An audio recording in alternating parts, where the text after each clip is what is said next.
नमो तस्सा भगवतो अरहतो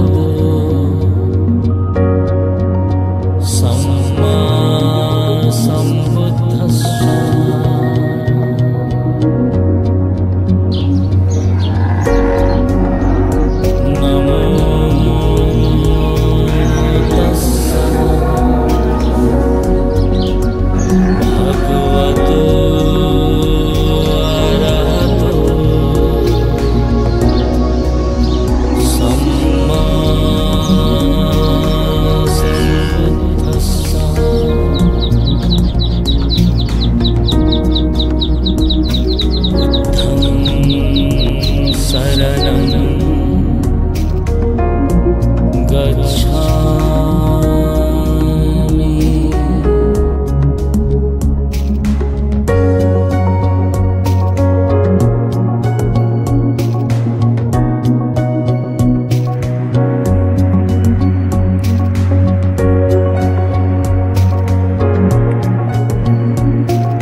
आपल्या सर्वांना पुन्हा एकदा मंगलकामना चिंतो आणि त्याबरोबरच संघालाही चालता चालता दोन शब्द माझं सांगणं जरुरी आहे। कारण सकाळी दसशील घेतलेलं आहे, चिवर उतरल्यानंतर पंचशील दिलं जाणार आहे। पंचशीलातलं तिसरं शील जे आहे तर आता यातले अनेक वैवाहिक आहेत, त्यांनी आपलं आजच्या दिवस पथ्य पाळायचं आहे। त्याच्यानंतर 6वं शील विकाल भोजना।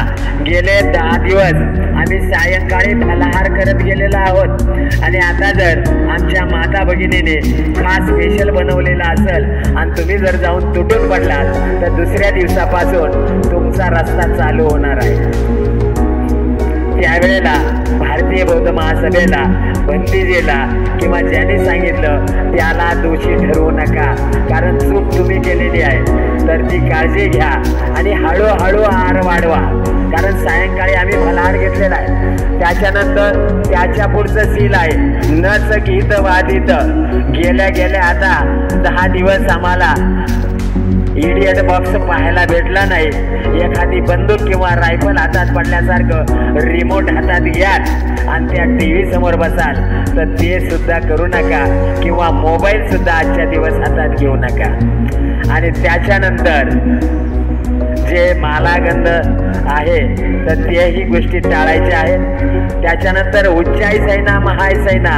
आता इथून पुढं कायमस्वरूपी आदर्शापेक्षा आम्ही कमी आसनावर बसायचं आहे आणि हलक्या आसनावर बसायचं आहे, त्यांच्यापेक्षा उंच आणि महागड्या आसनावर बसायचं नाही। तर या गोष्टी आम्ही लक्षात ठेवायच्या। तर वेळेचं भान राखतो, कारण मलाही म्हणजे गाडीचं पथ्य आहे, त्याच्यानंतर गाडी नाही। पुन्हा एकदा सर्वांना मंगल कामना चिंतो आणि इथेच थांबतो।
संपूर्ण विश्वाला दुःखमुक्तीचा, कल्याणाचा, मैत्रीचा, समतेचा, शांततेचा मार्ग दाखविणारे सत्ता देव मनुष्याणं बुद्धो भगवती, जे देव आणि मनुष्यांचे शास्त्र आहेत असे महान कारुणिक भगवान सम्यक संबुद्ध, भगवान तथागत सम्यक संबुद्धाने सुव्याख्यात केलेला, सुस्पष्ट केलेला आणि जो धारण करण्यायोग्य आहे असा भगवान तथागताचा सद्धम्म, भगवान तथागताने मानवजातीच्या हितासाठी, सुखासाठी, कल्याणासाठी निर्माण केलेला जो सुमार्गावरती आरूढ आहे, आदर सत्कार करण्यायोग्य आहे, अंजलीबद्ध प्रणाम करण्यायोग्य आहे असा भगवंताचा सावक संघ अर्थात पूजनीय भिक्खू संघ,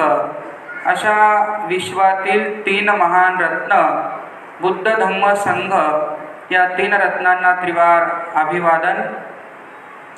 आपल्या सर्वांचे उद्धार करते, भारतीय राज्यघटनेचे शिल्पकार, महामानव बोधिसत्व विश्वरत्न डॉक्टर बाबासाहेब आंबेडकर यांच्या धम्मक्रांतीमध्ये समग्र जीवन समर्पित करून आजच्या या श्रामणेर शिबिर समारोपीय कार्यक्रमाच्या साठी उपस्थित असलेले पूजनीय भदंत बोधिपालजी, ज्यांनी या नवदीक्षित श्रामणेरांना प्रवज्या दिली, असे पूज्य भदंत सारीपुत्तजी, पूजनीय भिक्खू संघाला त्रिवार अभिवादन.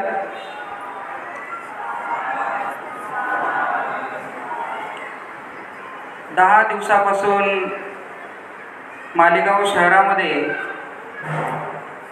या सुंदर अशा हवेशीर वातावरणामध्ये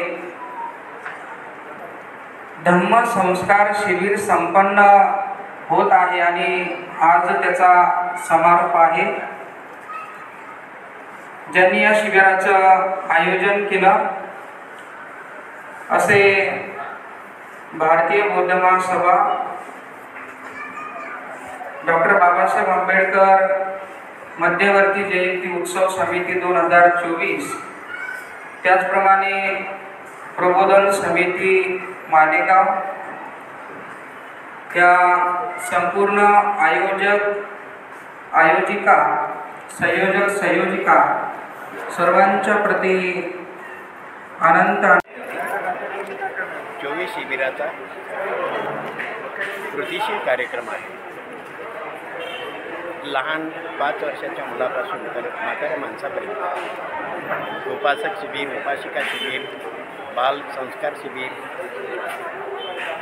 श्रामणेर शिबिर, महिलांचं श्रामणेरी शिबिर, पुरुषांचं श्रामणेर शिबिर, व्यसनमुक्ती शिबिर, वेगवेगळ्या प्रकारचे शिबिर, बौद्धाचार्य शिबिर, असे वेगवेगळ्या प्रकारचे 24 प्रकारचे शिबिरं आहेत. आणि त्या माध्यमामधून बाबासाहेब म्हणाल्याप्रमाणे मला संख्यात्मक बौद्ध नको आहे, मला गुणात्मक बौद्धांची गरज आहे. आणि गुणात्मक बौद्ध बनवण्याचा कृतीशील कार्यक्रम हा भारतीय बौद्ध महासभेच्या माध्यमातून संपूर्ण भारतामध्ये सुरू झालेला आहे. आणि त्याचं नेतृत्व महाउपासिका मीराताई आंबेडकर यांच्याकडे आहे. आजच्या दिवशी मालेगाव शहरामध्ये 4ही दिशेला धम्म सोहळा साजरा झाल्याचं चित्र दिसते. आणि लहान मुलांचं शिबिर, मोठे काही तरुण मुलं एकत्र आले आणि त्या मुलांचं परिवर्तन घडवण्यासाठी हा कृतीशील कार्यक्रम या मालेगाव शहरामध्ये 10 दिवस राबवला गेला. जे कार्यकर्त्यांनी राबवला त्यांचं मी अभिनंदन करतो आणि आभार मानतो. ज्यांनी सहकार्य केलेलं आहे त्यांचाही आभार मानतो. ज्यांनी दान कर्म केलं असेल त्यांचाही आभार मानतो. आणि असेच कार्यक्रम मालेगाव शहरामध्ये सतत आणि सतत घडत राहावे अशा प्रकारची अभिलाषा बाळगून सर्वांना मंगलकामना आणि शुभेच्छा देतो. जय भीम, जय बुद्ध. सर्व बौद्ध भगिनी माता बांधवांना नमो बुद्धाय, जय भीम. मालेगाव शहरामध्ये 10 दिवसापासून धम्मसंस्कार शिबिराचं आयोजन भारतीय बौद्ध महासभा, डॉक्टर बाबासाहेब आंबेडकर जयंती उत्सव समिती 2024, त्याचप्रमाणे प्रबोधन समिती या 3 प्रकारच्या समितींनी मिळून शिबिराचं आयोजन केलेलं होतं. 10 दिवसामध्ये कशा प्रकारे धम्मसंस्कार लहान मुलांवरती रुजवावे या उद्देशाने ते शिबिर संपन्न झालेलं आहे. आज त्याचा समारोप होता. आजच्या प्रसंगी श्रामणेर संघाला त्यांचं चिवर उतरवून त्यांना विधीपूर्वक त्यांच्या घरी पाठवण्यात आलेला आहे. तेव्हा आजचा हा कार्यक्रम अशा पद्धतीने संपन्न झाला. असेच कार्यक्रम या ठिकाणी घेत राहावे अशी मी अपेक्षा व्यक्त करेन. सर्वांचे प्रथम